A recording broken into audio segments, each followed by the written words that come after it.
Abducted at knife point. Have Nikki back. Kidnapper dubbed Mr. Cruel. For more than 30 years, the identity of child rapist and suspected murderer Mr. Cruel has been a mystery. Nicknamed by the Sun newspaper, Mr. Cruel is responsible for some of the most terrifying unsolved crimes in Victoria. In what is considered to be his first known crime, though nobody knows for certain, Mr. Cruel broke into a Lower Plenty home at 4 a.m. on August 22nd, 1987, armed with a knife and gun. Wearing a balaclava, he restrained both parents and locked them in a wardrobe. Some describe him as a monster, and I think that's probably accurate. He then tied their son to a bed and raped their 11-year-old daughter.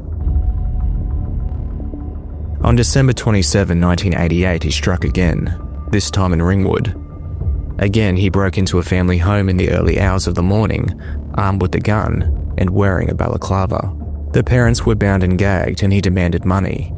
He then abducted their 10-year-old daughter before she was released 18 hours later at a Bayswater high school. A woman motorist spotted Sharon wearing a man's white shirt walking along Orchard Road, Bayswater, soon after she'd been dumped from a car. About 18 months later, on July 3rd, 1990, Mr. Cruel broke into a Canterbury home at 11:30 p.m. He was wearing his trademark balaclava and was armed with the knife and gun. He tied and gagged a 13-year-old girl and abducted her from the residence before driving her to another house. There, he molested her for 50 hours before releasing her at a Q-Power substation.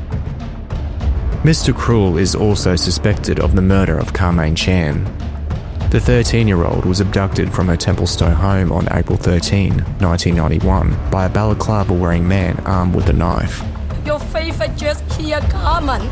Come back and dress it! Please! Release my daughter! Tragically, her decomposed body was found almost exactly a year later near Edgar's Creek. We've got a young female, probably around the 13 years of age, who's received a number of gunshot wounds to the head. That was the last known crime linked to Mr. Cruel. I don't think Victoria's ever going to forget this series of crimes. They were that horrendous.